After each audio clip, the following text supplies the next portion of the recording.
Hello, you're very welcome to the Under Center podcast with your host, Darren Marr. I have a full house tonight. I'm joined by Rian, Fionn, and Al. Boys, how are we? Doing good. Being here. Marvelous. Had a week off last week. Life got in the way for all of us, so I'm sure there's plenty to talk about this week. But Well, I guess there always is. We talk about how the Commanders stink. no, well, let's talk about how And the the Panthers Seahawks. stink first. Yeah, we beat you I mean, last week. what's You're new? absolutely What? fucking blessed we didn't have a show last week. What did you just say? You beat us? Yeah, did we not beat you last week? No, No, you we didn't. nearly did. Took the last kick of the game, wasn't it? it did. Yeah. Yeah, You fairness. lost, yeah. That's pretty embarrassing for you. And lot. then, To win the and then you go out the very next NFC week West or whatever it is. You go out next week and lose to a cast member from the Jersey Shore. So Yeah, it's pretty rough. Yeah, that isn't great. Losing to Tommy DeVito is pretty embarrassing. So, Getting swept by the Giants is even more embarrassing. Never mind that Danny DeVito beat us. And he still lives in his Maz gap. Like that's Yeah. rough. Giants are 2-0 against us and 1-8 against the rest of the NFL.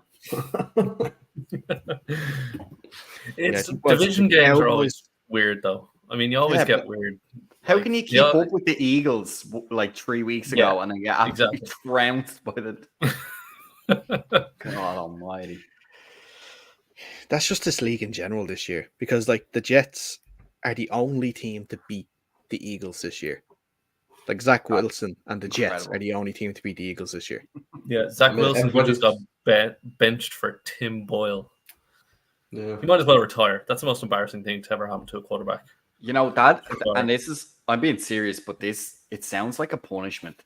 It sounds like Robert Saleh has been like, "You're a joke. Like I gave you as many options as you have. You're not getting any better." He's obviously seen it in practice or something. Like you don't put your starter at the start of the season or from the season before as your third stringer the next season, unless you're trying to make a statement. Rin, you read off the stats Tim Boyle had in college. Like the man shouldn't even be in the NFL. Never mind a starter in the NFL. Like Yeah, for those who don't know, at UConn he had 1 touchdown, 13 interceptions. Eastern Kentucky, 11 touchdowns, 13 interceptions. NFL, 3 touchdowns, 9 interceptions. That's impressive.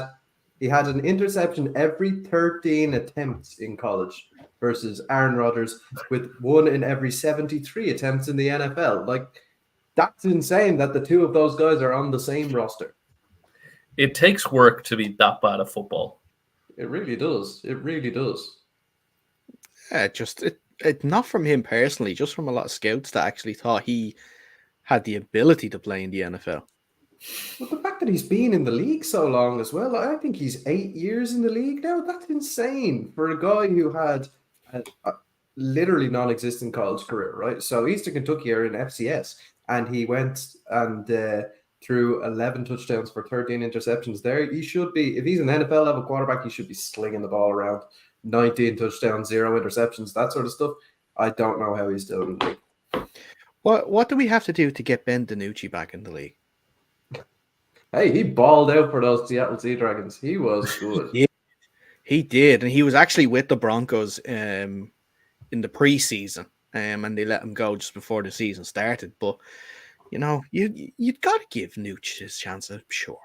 Yeah, I mean, there's so many bad quarterbacks getting a chance. Like, just give someone that's even serviceable a chance. Like he got, who's actually Trevor Siemian as well.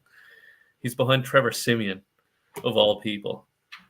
The who's fact still as well stuck that around. the LA Rams went out and got Carson Wentz only for him to not play a game. Matt Stafford came back immediately. Like, why didn't the Jets go and get him if they were going to go with Tim Boyle for the rest of the year? For fuck's sake.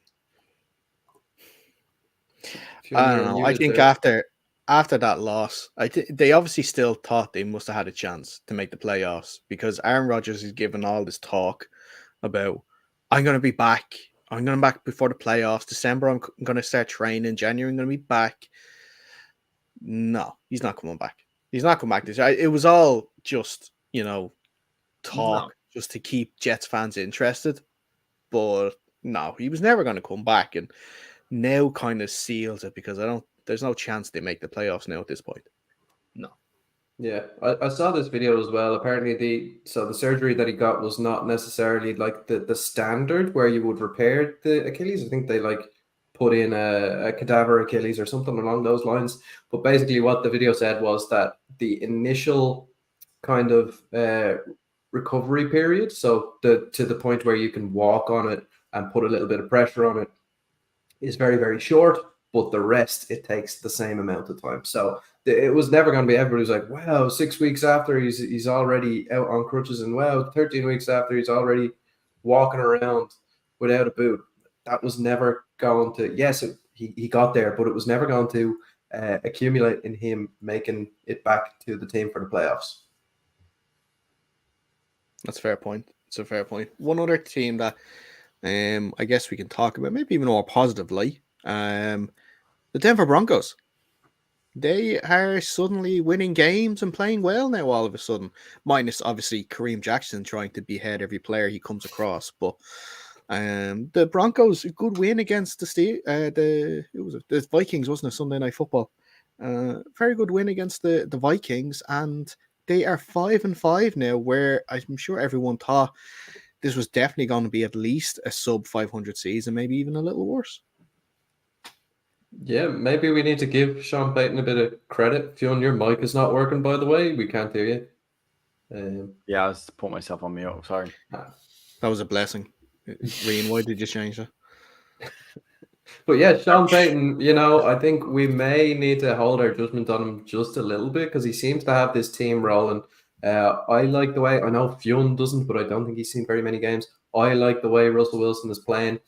He's doing what he needs to win games. He's making some exceptional throws in terms of the Amazon make probability. I don't know how they come up with that number, but they are some circus catches, circus throws.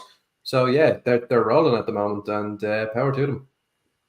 Yeah, look, yeah. I do think they've managed to cop on a little bit. I think that the Chiefs and the Bills wins specifically were great wins. I'd still reserve a little bit of judgment on this Vikings team. Let's not remember, Josh Dobbs has been heroic the last couple of weeks, but he's still only just in the door. Like, you're not playing the full strength Vikings. Like, it was Justin Jefferson in the game. I saw some stuff about him being injured and saying, I don't care about your fantasy points. So that I doubt if he was in, he probably wasn't in very much. But do you know what I mean? I think he's still on IR. He hasn't been taken off of you. Yeah. So, like, the Broncos, yes, absolutely. It's important to get back to 5-5. But remember, the AFC is the side of the division or the side of the NFL that's playing well at the moment. If my calculations are right, almost all of the AFC, is it North with the Ravens, would be in the playoffs at the moment. So, yeah, 5-5 is getting better, but there's a couple of good games that you're going to have to win now coming up. If you're Denver, I think actually the Texans is going to be a huge game for them. And then also the Lions. So if they can beat those two, then I'm really like, okay, now you're starting to beat good teams that are feeling good. Not to take anything away from the Bills game and the Chiefs game. That's fair enough. They already did that. But I wouldn't be including Vikings in that list. Let's put it like that. Yeah. You're not going to be facing the Vikings every week who turn the ball over 3 times in every game. So I think they're going in the right direction for sure. Russ looks better. The team just looks better, more cohesive. Maybe he's just stuck on a ledge halfway down the cliff and he's about to like roll off and or he bounced and hit the bottom and he's coming back up. There was a trampoline at the bottom of that cliff. He's just on his way back up there. Eventually, gravity will take hold and he'll start coming back down. Don't worry about that.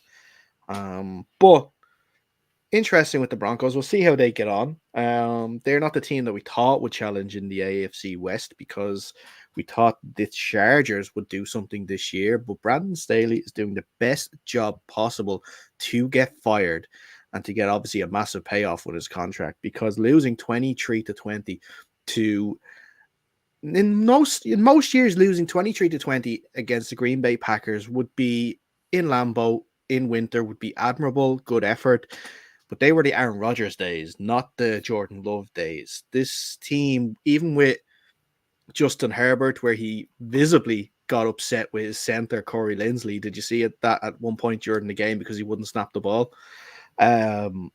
He is doing his best to keep this team in games and keep them relevant.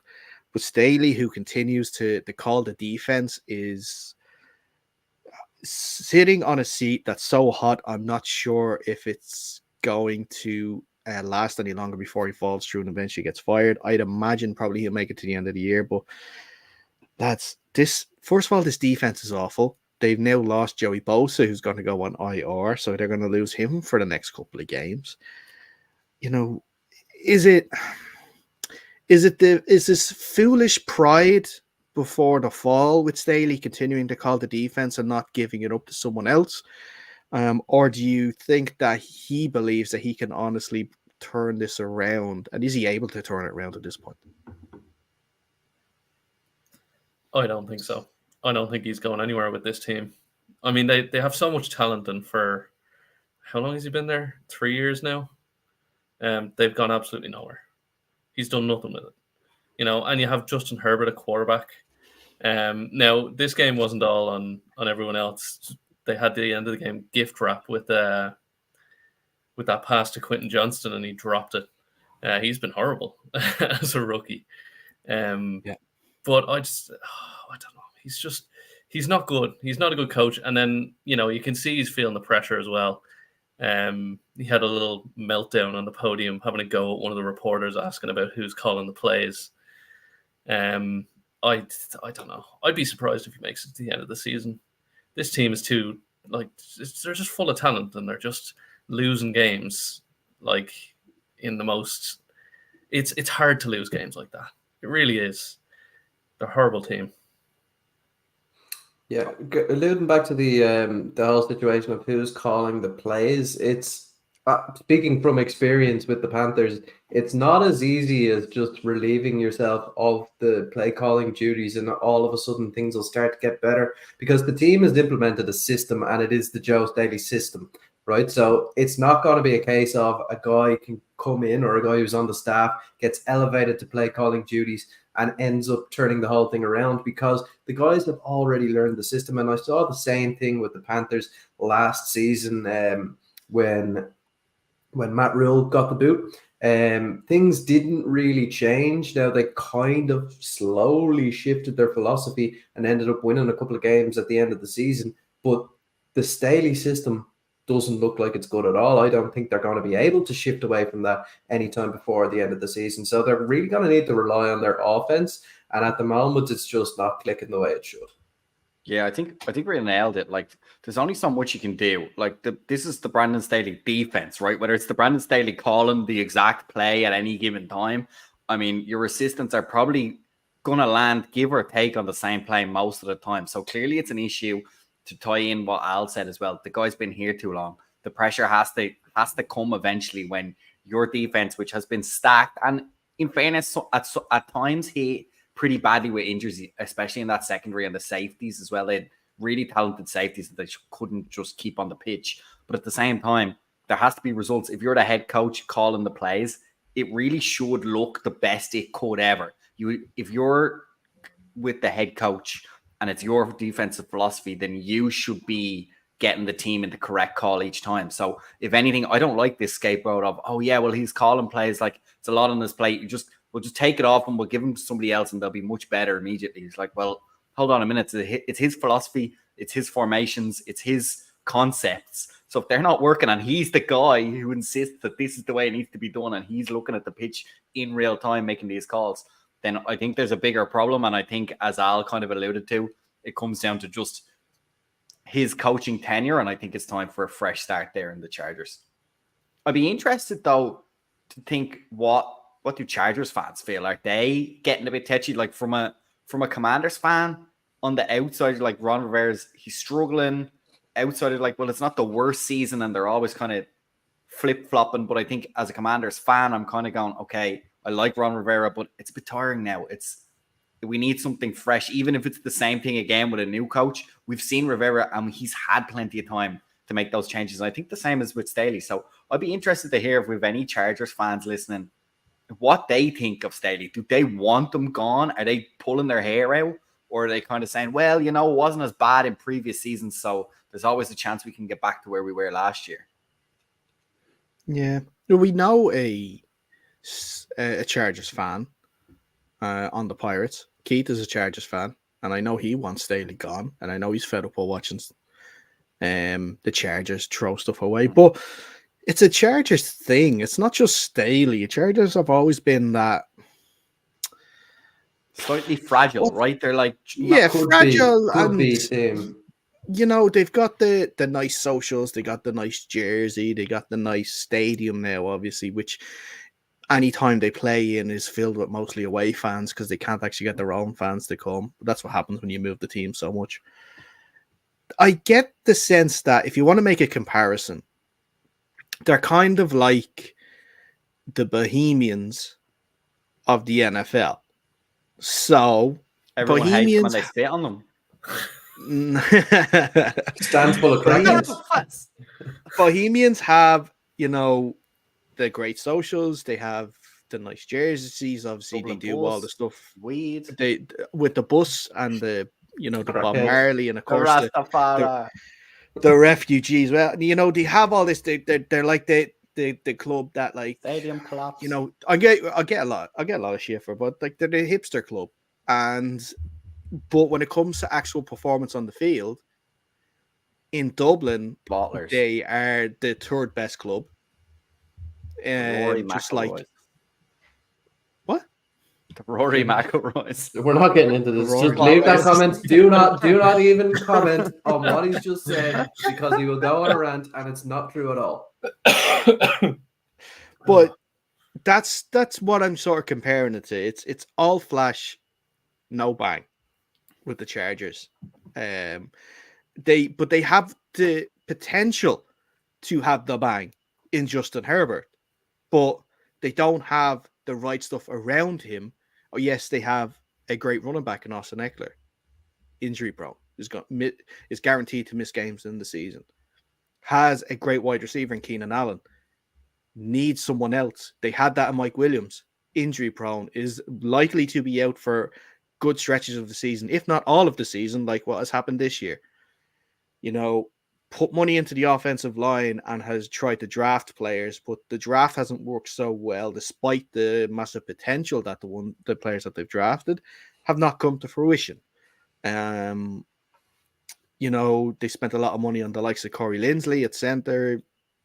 Oh, he's all right.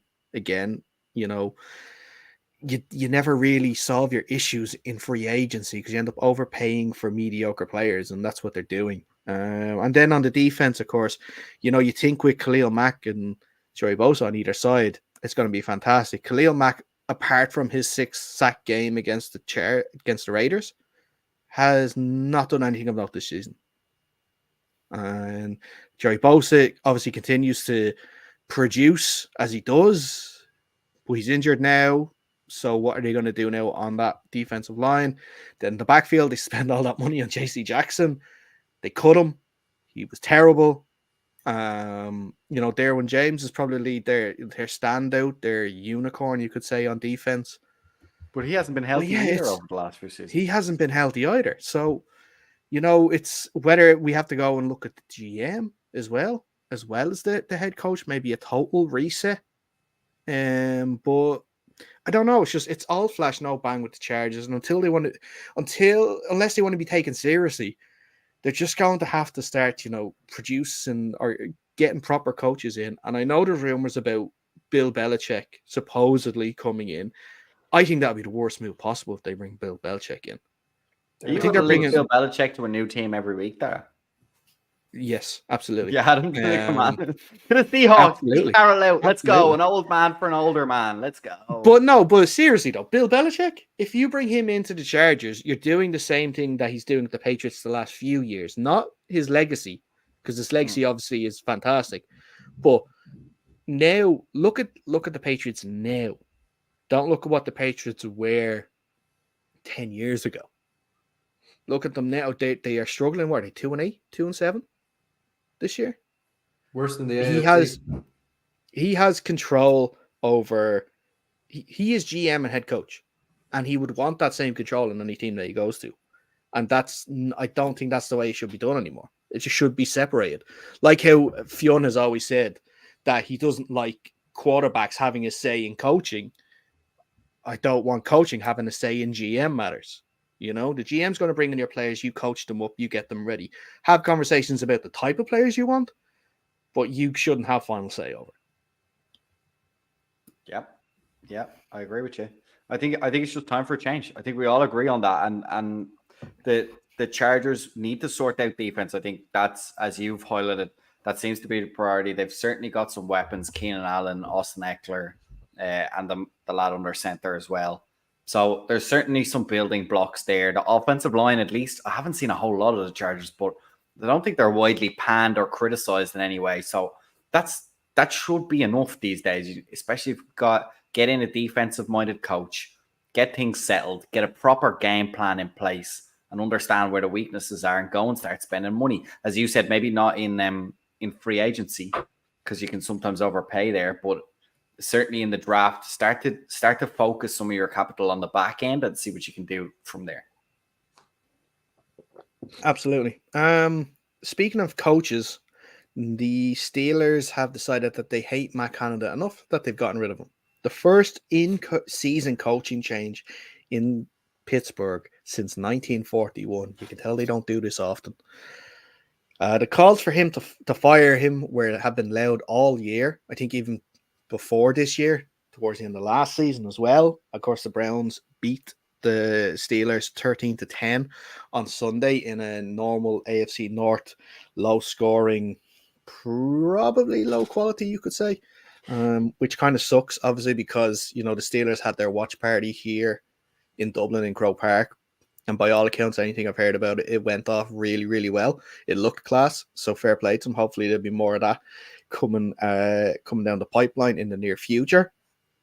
But lads, Kenny Pickett must be the happiest man in Pittsburgh right now, knowing he has gotten away with murder.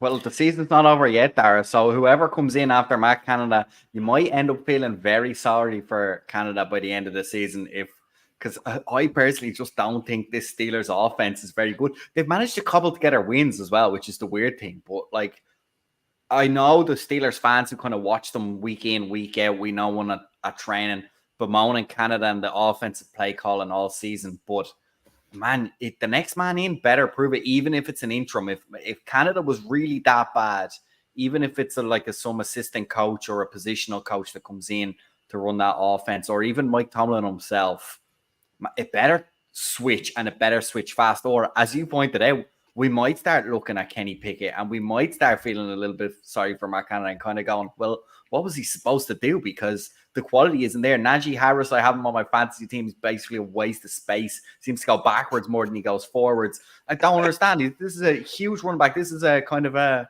Derrick Henry-esque, and he's touching the ball maybe 10 times a game, not breaking the line of scrimmage, not busting big, long plays. He's not a quick guy either. So he loves to kind of hurdle people and then end up on his head, I think, seems to be his main gimmick. But yeah, I don't know now if necessarily you could say that it's definitely Canada's fault and that the offense is right there. He's just steered it the wrong way. You know what I mean?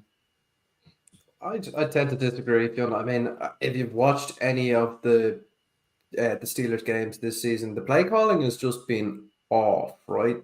Screens on third and long. In fact, screens on every down mostly. Najee Harris obviously isn't the guy. He's too slow to be playing that position. But yeah, the play calling has just been off. It doesn't make sense to me most of the time. So if they can get somebody in to just call the right plays, then we get to look at Kenny Pickett. And I think he does have a little bit more to offer than what he has been given within this Matt Canada offense. We will see, though. I can't wait for the rumors to come out that it'll be Bill Belichick replacing him, because he's all over the map these days. We have to save this for next week. I'm saving that for next week. I'm saving for next week. But Ray, do you think he's capable of taking on a bigger role, Kenny Pickett, with his tiny, teeny, tiny hands? Can he hold more responsibility in those hands?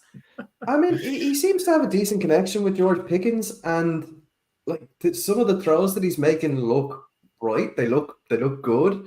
Now, I had the same compliment of Justin Fields last season, that he was making some decent throws, but needed to work on his kind of overall reading of the game. He hasn't. He's gone backwards in that respect. So I'd like to see Kenny Pickett take that step forward. He looked like he could do the job when he was playing at Pitt.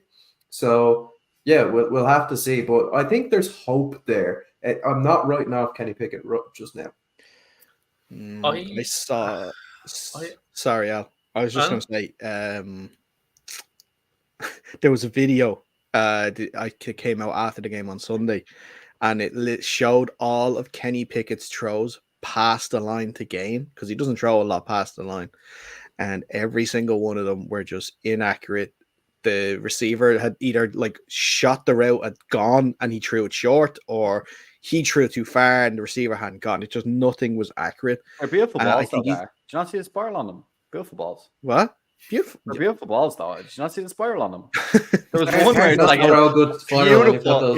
It's a drop back, and he absolutely launches it, and it follows the ball in the air, and it's a beauty. And you're like, oh, this must be going back in the end zone. Lovely toe touchdown, and it hits the ground, and there's not even like a safety or anything in the anywhere within camera distance of it.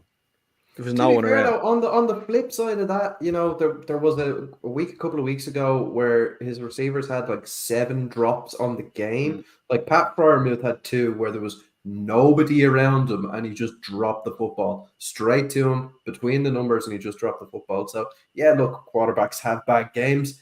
I want to see what happens when a coach comes in and points him in the right direction. It's got to be bad for your confidence when he's only being allowed.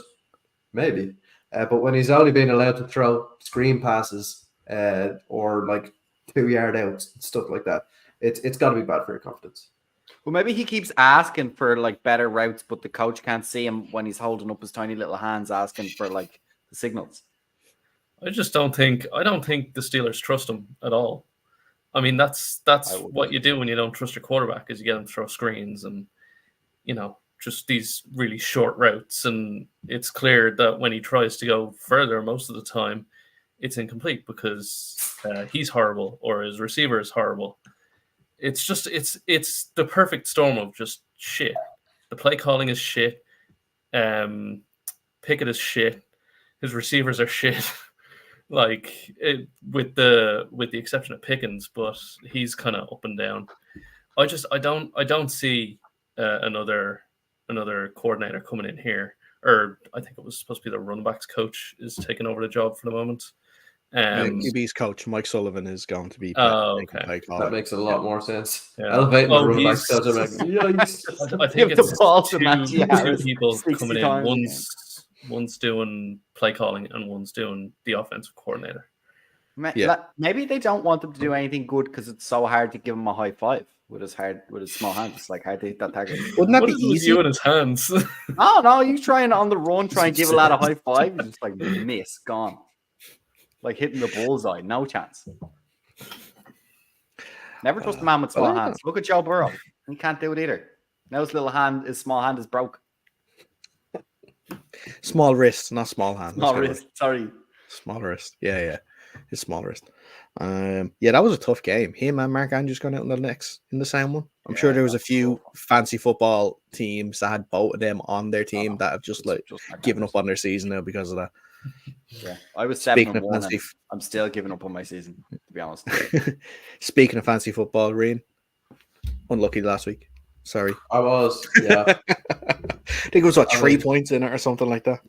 3 points in it, and I can't remember who I had, but somebody just went off injured or something. I mean, these things happen every week, and my team has been so up and down.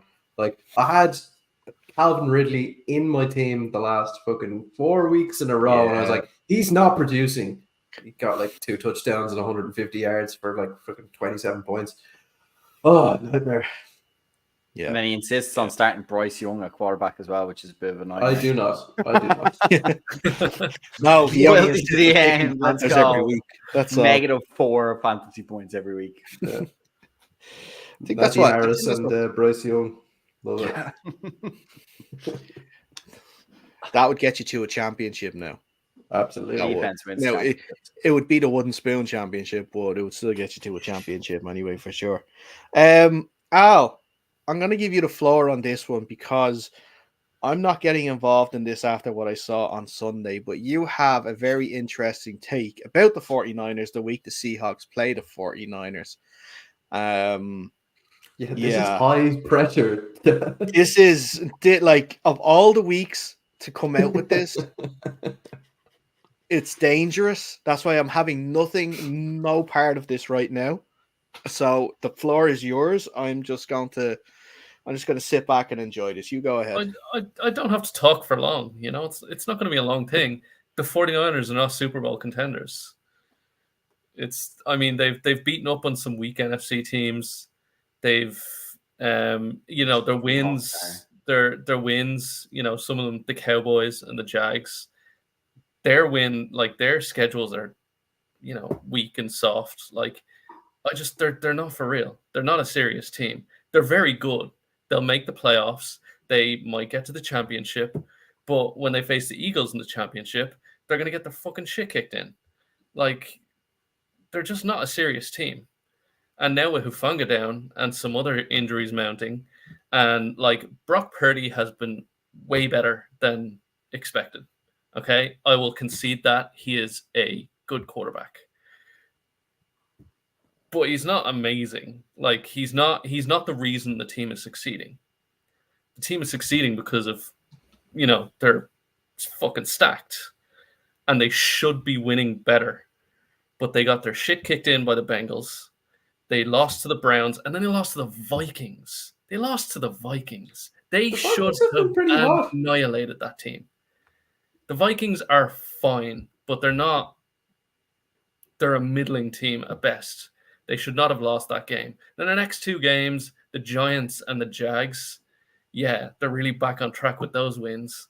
No, they're just like, everyone's talking too much about Super Bowl with the 49ers. I don't buy it. And part of this is bias. I hate the 49ers, but I'm not buying it. I'm not buying it at all. I really want to see what Fiona has to say. Who's going to tell Al? Who's going to tell Al that he basically just also described the Seahawks having beat the Commanders, the Panthers, the Cardinals? Yeah. They've got swept by the Rams. Yeah. The Seahawks are bad. One of those teams, no one's talking about the Seahawks to beat up on fucking Super Bowl every week. But here's the issue with the whole NFC, right? You look at all the teams who are up there, right? The teams that they're beating up on. The only AFC teams they've beaten are trash as well. Right, but look at the Eagles' schedule. Patriots, trash. Vikings, you said they were trash. Buccaneers, trash. Commanders, trash. LA Rams. And then they got beaten by the Jets. Yeah. Like, this is the issue with the NFL at the moment. Yeah. You take the good teams that you think are doing well, like, say, the Texans at the moment are looking really good. But 3 weeks ago, they lost to the piss poor Panthers. It's all up in the air. I think that the 49ers are, in fact, Super Bowl contenders. I think they could give the Eagles a run for the money if they got to that NFC Championship game, because when it's championship football, it's any given Sunday, and they definitely have the talent to win that game. Yeah, well, we'll see now in 2 weeks. They're gonna face the Eagles, and if they get their shit kicked in, I want apologies. I think they're Super Bowl contenders because they're like, we can't think about Super Bowl contenders like we have in the last maybe 5 years, where there's been like two out and out dominant teams. Like, as Reen said, even the Eagles have had a slightly easier season. Like the Ravens have looked good, but left almost every team except the Seahawks in the game. And then now they've lost Mark Andrews as well. Lions, so like they beat up on the Lions as well. Don't forget. They beat up on the Lions as well. So like, I don't know if there's even across both AFC and NFC, if there's one team that looks really untouchable. I think the Eagles will end up having the best record purely because they are going to have a pretty weak schedule, because they get to play us and the Giants as because they're 4 in of the their NFC games. East, and So, 6 like- of their wins are going to come from there. Do you know what I mean? So I like the Cowboys even this year weirdly don't look as dodgy because every team around them's dodgy. So it's going to be very hard for them to throw away the momentum that they have coming into the last couple of months of the season. I'm sure they'll try their best to find a way, but they're going to have to work extra hard this season to do it. So I think this might be finally the year where they look good rolling into the playoffs. Yeah, look, I could I be don't know, wrong. I think They might Tom win Brady the was Super great. Bowl, and I could be wrong, but I don't think I am. I am going to clip this, by the way, and it is going out on the social. So be prepared for some shit on this. But I do think you're right. Curse, Al, I think- curse. So we can't use But I it. say, oh, I'm still Fuck, using it. piss. We don't care. We don't have any sponsors to keep happy. That doesn't matter. So we can do what we want. There's guidelines. There's guidelines. No, there isn't. Oh, There isn't. Do not open that for Gabriel. We've had a previous podcast before that we used to have to edit. It was longer. See, all you have to do is tick explicit when you're uploading it, and that's all that matters then. Yeah, that's all that matters. You can say what you want. But I think you're right, and I don't know if you saw, there's clips floating around Twitter and stuff today. That Tom Brady was doing an interview with Stephen A. Smith, and he talked about this, and he says there's just a lot of mediocrity around the NFL this year. And I think it shows in the fact that I think this is the year with the highest amount of rookie QBs playing games in the league. It's just not great right now. And I think like that, teams that are able to string wins together are teams that are able to look, somewhat like they have their shit together, are being elevated to being, like you said, Fionn, Super Bowl level teams, where in previous years they'd be like, no, they're playoff teams maybe, but they're not good enough to be a Super Bowl team. Like that Chiefs stat that came out after the game last night, the last 3 games they played, they haven't scored in the second half.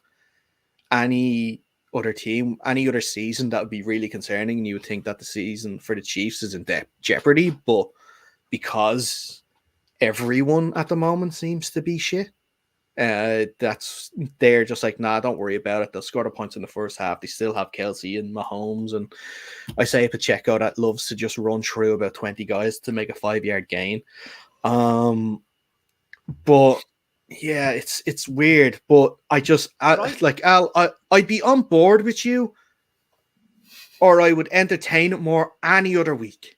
But not the week the Seahawks have to play them after coming off a disastrous 1-point loss in LA against the piss poor Rams, who've only won 4 games this year, and 2 of them have been against the Seahawks. So you're just asking for trouble. Yeah, I mean, McCaffrey's back healthy. So is Deebo Samuel. They have Ayuk in the building. They have now got Chase Young in the building. Smith is going to be lucky if he can walk away from this game. Well, let's see. Jake already hurt, and then we saw the shit that we had to put up with Drew Lock. Oh yeah, Drew Lock. Yeah. That's going to be good. Ken Walker's probably out. I disagree with Tom Brady. I'd rather see this. I don't want to go into the playoffs with an obvious NFC and an obvious AFC number 1 seed, like by a mile. I'd much rather go. I'd much rather lose to you lot and then have a chance to beat the Cowboys now next week, which is unlikely, but it's also not out of the realms of possibility. Like I prefer that in a season than, we don't have any absolute standouts. Like, yeah, better. That's called parity. You don't get to have both. You don't get to have all 32 teams playing unbelievable football. There is one standout team in the league at the opposite end of the table. So the Panthers are going for back-to-back numero unos. No, we're not, because we traded it away. The Bears are winning games have now to get rid because of they Bryce Young, guaranteed the first overall pick. The Bears are going to get aren't even winning games. They're still losing games. They lost the Bears 10-point lead. 10-point lead in the fourth quarter. We've got 3 wins now, so. Do they have 3 wins? Who's the 3 wins against? Yeah, they beat the Probably shit Commanders. teams. No, they beat the Commanders. I know for sure. They beat They beat the Panthers. They beat the Yes, they beat Panthers. the Did they Panthers. beat the They beat the Broncos? Raiders. The Raiders. Yeah. So Raiders, Panthers, and Commanders. Yeah, not great. Excellent crop of teams there. fantastic. Oh, the Raiders as well. That's a bit weird. But And Shaq every Leonard game- is also weird. He Yeah, got Shaq released Leonard is today. weird. He got released by the Colts. Now his playing time has been reduced this year. And he expressed it publicly that he had his frustrations on not being played. He's had injury issues the last few years as well, and I think he's owed like $15 million this year. So I know he goes on waiver wire, but I don't think a team's just going to pick up that contract. I think he will see out the waiver wire and probably go to the free agent market, where he might go to a contender. I'm sure he would. But still a surprise that Shaq Leonard is being released by the Colts. Yeah, insane. And you were saying that his playing time is down this season, but he still has insane stats. He has 65 tackles on the season. We're only 11 games in. That's pretty impressive. I mean, yeah, this guy is an absolute beast at middle linebacker. If anybody has the room in their budget at the moment to take this guy on, they 100% should, because wherever he goes, that team gets better on defense instantly. So if I'm the Panthers GM, I know that most Panthers fans will get absolutely outraged if they go and pick him up before they pick up a wide receiver of any caliber at all. They're going to go ballistic, but he makes the team better. So they should go get that contract, get Shaq Thompson off the books for next season, and just roll with Darius Leonard, because he is, or beg your pardon, Shaq Leonard now. He's a beast. We said in the chat, Al, that I think he's never going to go, but I'd love to see the Commanders try hard to get him, because we've been absolutely torched at linebacker, both in coverage and in the run game. Davis was our big pick and he hasn't fixed things. We're running with Mayo, I think, was our leading linebacker tackler last week. I mean, it's a struggle. It's as you guys just said, it's a huge immediate turnaround. It's a quarterback on defense that is used to having the green dot and is used to making sure that everyone's in the right position, and then most of the time just going and making a play himself. So it could be a huge turnaround. It's probably a little bit too late. I don't think we have the facilities or the cap room necessarily to go after him, but man, it's a play. I was looking earlier at the start of the season when we were doing our trade talks about what trade we'd like to see, and I just couldn't find anything that the Commanders could give up to give to the Colts that would be a legitimate, plausible trade in terms of to get Leonard over here. So the fact that he became like a kind of on the waiver wire, man, I really wish we could go and do it, but I have to say I'm not holding my breath in terms of the reality of the situation, but what a change he would make to that defense. And as you said, Rin, like most other defenses in the league, let's be honest. Yeah, I feel like he'll clear waivers and the Eagles will go and get him or something, and they'll get even better. Or the 49ers? Or the 40. Well, no, they don't need him. Could you imagine? Could you imagine? Linebacker is a position they don't need. Yeah. To be fair. Fred Warner's a freak. I hate that he plays for the 49ers because he is one of my favorite players to watch in the league. He's so good. Yeah, I don't know. It's so strange. I think if he does clear waivers, he's going to someone like the Eagles or the Ravens or something like that. But I think where he could go. Be desperate enough. Someone doesn't care about that contract, and someone's going to be desperate enough to get, an elite or borderline elite talent on their defense. 99 million over 5 years, signed in 2021. So probably got about 45 million left on that, somewhere around there. I wonder what the actual which team should go for him? Is it backloaded? Is he getting paid like 50 million? I think if he was on the Colts, the cap hit in 2024 would be 20 million. Okay, so it's a lot. And his base salary for 2024 is 16 million.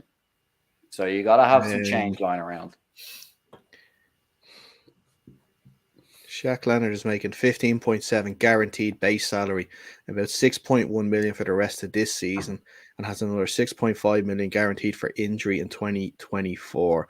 So it's hard to imagine he gets claimed. In all likelihood, he will clear and become a free agent. That was Tom Pelissero tweeting that out. And if he becomes a free agent, can teams negotiate a new contract with him? Kind of tear up absolutely. He could get the vet. Yeah. He could get the vet minimum if he wanted. Okay. And join a team. But a team that I think should go for him, and I think that they are probably in a Super Bowl window that they didn't think they would be in. Detroit Lions. They should go and try and get him, push to see even if they could get that number 1 seed in the AFC, in the NFC. I think he could round off that defense really, really well. I know they have the rookie Jack Campbell, who's performed quite well, and I think it's Anzalone's the other linebacker in there. Yeah. So if they were to get him, man, that could push their team forward and make them a real contender. Yeah. I don't think it could because you still have Jared Goff at the helm. This all goes back to what Al was saying about the schedules this year. The Lions have beaten nobody of note, and the teams that they have beaten have stuck around. So I'm not 100% convinced on that. Like they look bad against the Bears, and the terrible Seahawks beat them. Well, yeah, this is it. So, well, looking at the rest of their fixtures, they have tomorrow. They have Thursday night, obviously the Thanksgiving, the Packers at the Saints, at the Bears, at home to the Broncos, at the Vikings, at the Cowboys, and at home to the Vikings. There's a lot of shit teams in there they're going to be facing. There is, yeah. But as soon as they get to the playoffs, I mean, if they get that number 1 seed in the NFC, I don't think they will. I think the Eagles will probably squeak them. But if they get that number 1 seed, they'll get a first week bye, and in the next round, they will lose to whoever they play against. I don't know, because they could face. Who's the NFC South leader? Is the Saints at the moment. Yeah. So let's say the Saints win their game, or whoever faces them. Who's the 6th seed? The Cowboys are the 6th seed. So the Cowboys or the Saints would go to Detroit and face them. Cowboys are beating Detroit. I'm sorry. I don't know. But what about the Dolphins for Leonard? Dolphins is a good show. They have Jerome Baker is their main middle linebacker at the moment. I don't know any of their linebackers. I thought they had Kyle Van Noy. No, he's gone. He's over at the Ravens. He showed up on somebody. Yeah, I think he's on the Ravens. Yeah. So they have Jerome Baker and David Long Jr. is their other linebacker. So yeah, the linebacker depth isn't great there in Miami. You know, they just got Jalen Ramsey back, who had a great game at the weekend. That could definitely tip them over the edge to be serious contenders in the AFC as well. Mm-hmm. I mean, if the Bills have a few pennies lying in the back of their couch, they might look at getting them in. Possibly. That's a good show. Like that linebacker core is not great. Yeah. I don't think they have a lot, though. I think, they have 1.5 million. They're not getting them. Oh, right. Okay. I was just looking. The Colts took a 19.7 million cap hit to release Leonard. That's a lot of money. They don't believe in him. I read it's all to do with his injury recovery and his inability to get back in on third downs. They don't feel he's capable of doing it, and they haven't upped in the previous game when the other linebackers went down. They went to a backup to fill the slots. They didn't up his reps, so they really must be a bit wary of his back because he had back surgery in 2022. Yeah, see, it was an ankle issue, but they thought then it turned into be a nerve issue in his ankle, which then requires surgery on his back. So obviously, it's not he's not at the level that they want, which is frustrating as well, I'm sure, for him. But hopefully, he can get on to a decent side and contribute. Before we go, we have about 10 minutes left, so we do a quick preview for the Thanksgiving games. before we go? Let's do it. Let's roll. Green Bay at Detroit Lions. Lions by For me, 30. yes, pretty much straightforward game, Yeah. I think. I know Jared Goff had a harsh show. Was it 3 interceptions at the weekend against the Bears? I'm sure he's going to sort that out. But I think when the Lions beat Green Bay earlier on this season in Lambeau, it was a running attack that did it. And now that Jahmyr Gibbs is a lot more comfortable in that offense with Dave Montgomery, that is some running back duo that they have there. And I think that'll just give them a nice win. If you're to put down an anytime touchdown score, I'm going to go with David Montgomery in this one. Easy. I don't know if any of you have any other plan. Maybe Jahmyr Gibbs. I think they might get in for one each. St. Brown. Aquaminius gotta get it. Or is the Amon Ra? Which one is he? Amon Ra. Amon Ra. It's Amon Ra. The good St. Brown brother. The good one, yeah. Who's their tight end? The rookie tight end, Sam Laporta, is always He's been pretty Laporta. good.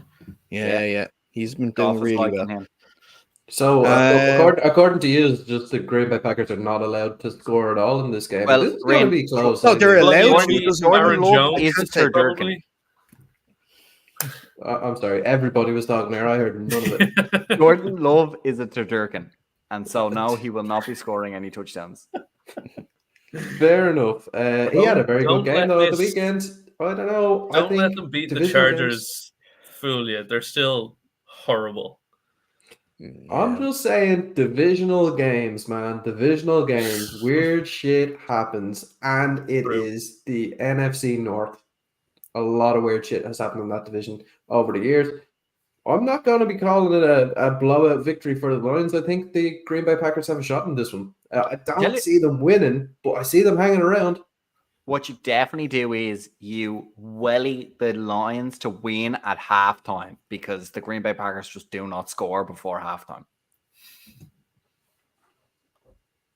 That's how you make that's your money off that game. That's true. They are notoriously second half team. Take Luke Washington. by the way, anytime touchdown score. I can see it Luke happen. Musgrave. I like that call. Yeah.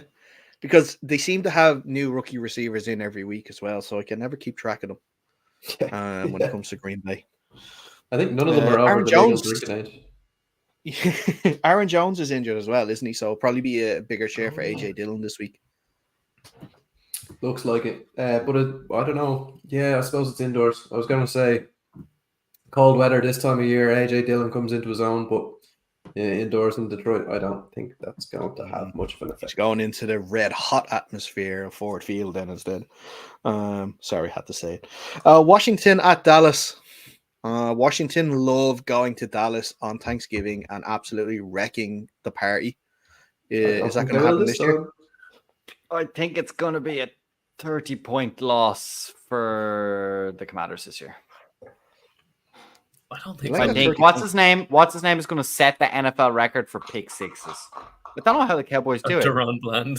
Yeah, they He's their had, cornerbacks coach. He they needs a had raise. Trayvon Diggs, who was basically useless, but everyone kept throwing to him that one year. And now they've got this guy who not only do they keep throwing it to them, they keep waving him into the end zone as well. It's incredible. I don't know how they do it. I don't know either. What is it, 4 he has this year? Four, Four yeah. pick sixes. Tied the NFL record for pick sixes in a season. And he still has a few games left.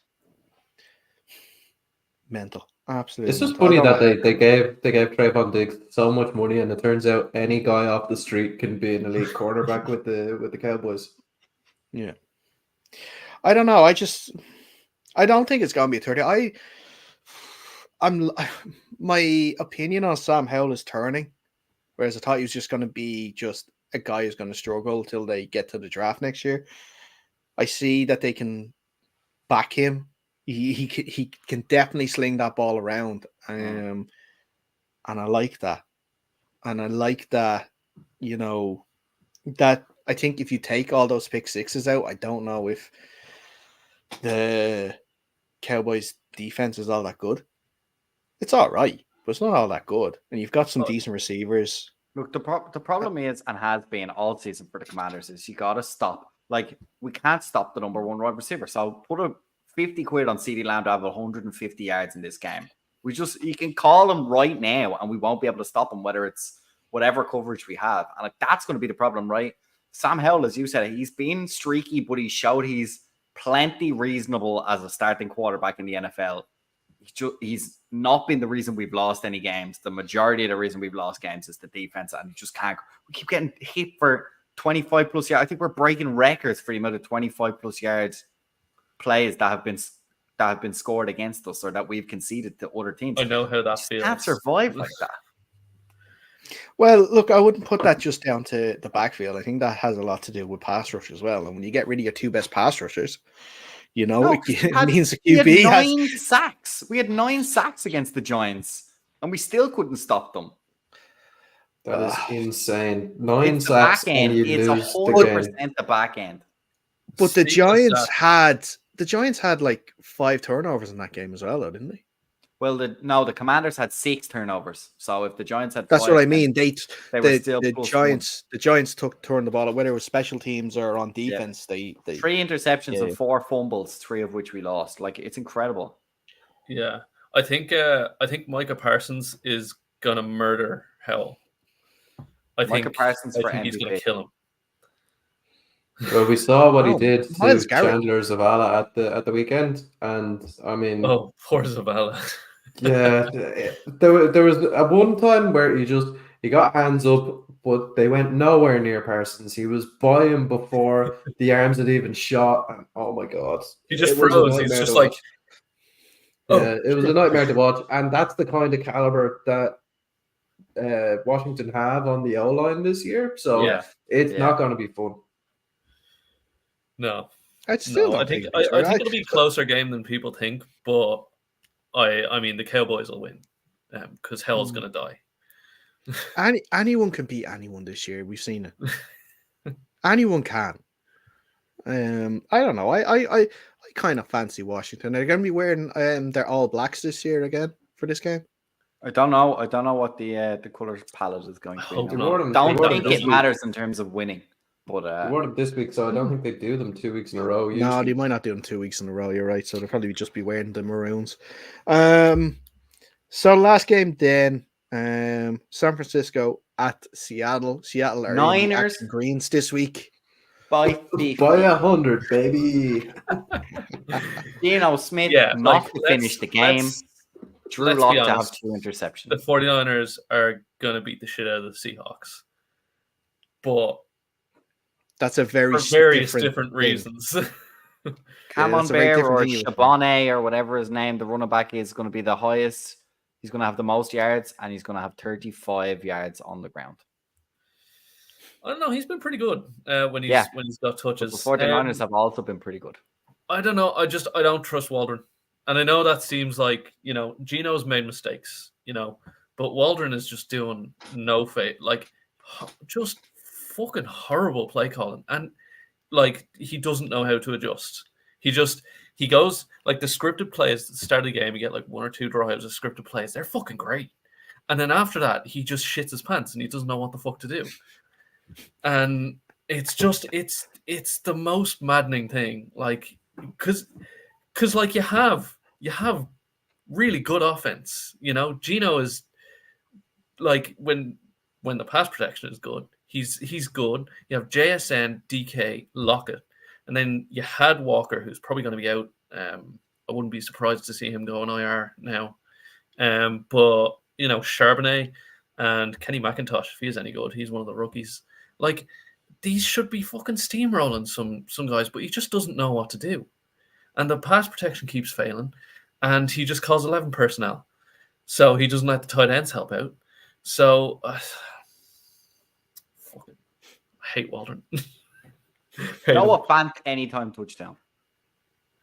That's actually not a bad shout. They're not throwing the ball to the tight ends. Because it's 11 personnel, fucking 90%. That's why you get good odds.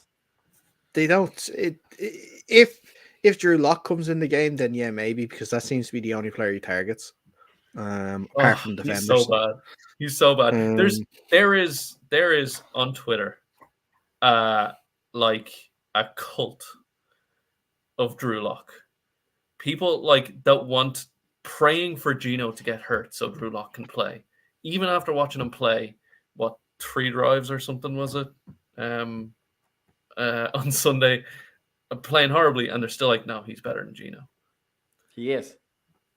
No, he fucking isn't.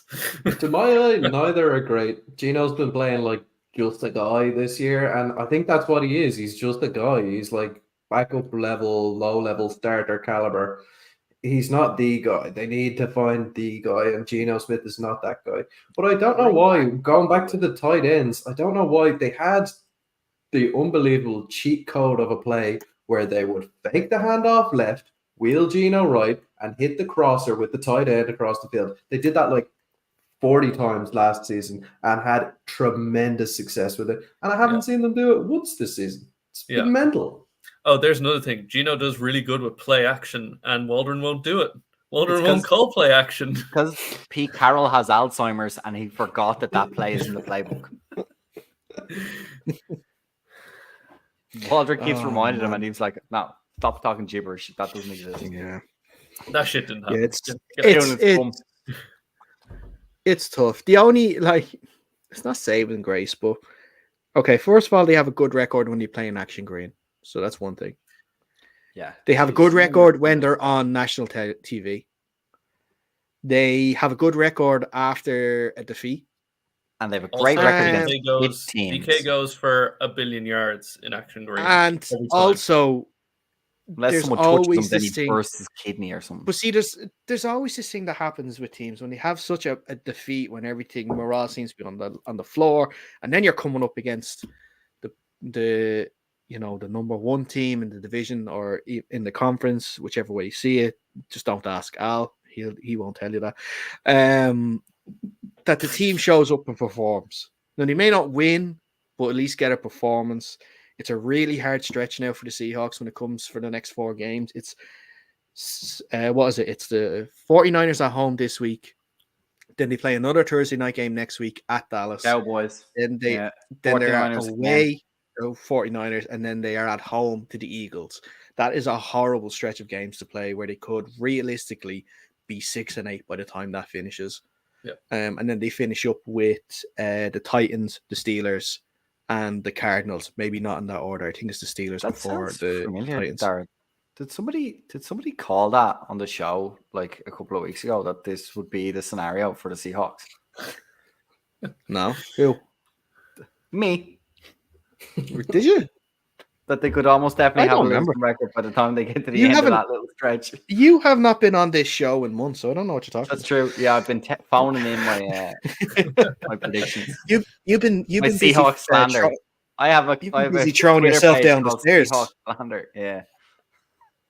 Jill, just quickly before we move on, do you find you play better in a certain color of jersey, or are all Seahawks fans just childish and ridiculous? No, the action green winning we're 8-1. Who have they played in action green? The Cardinals. I think it's because I like them, but everyone else seems to hate them. So I think it's just by blinding the opponent, making them physically ill on the field. I think it's from a fun coincidence, and that is it. No. Absolutely not. Rain, it's all I have right now. Just give it to me, okay? It's all I have. Okay, fair enough. For fuck's sake, right? Come on. I'm gonna have to wait till the draft to get a new QB. Anyway, I think that's where we're gonna wrap it up. I'm assuming we're all going for San Francisco to win that game Thursday. Yeah, correct. Yeah. Good anytime touchdown score, obviously. Christian McCaffrey or any 49ers offensive player.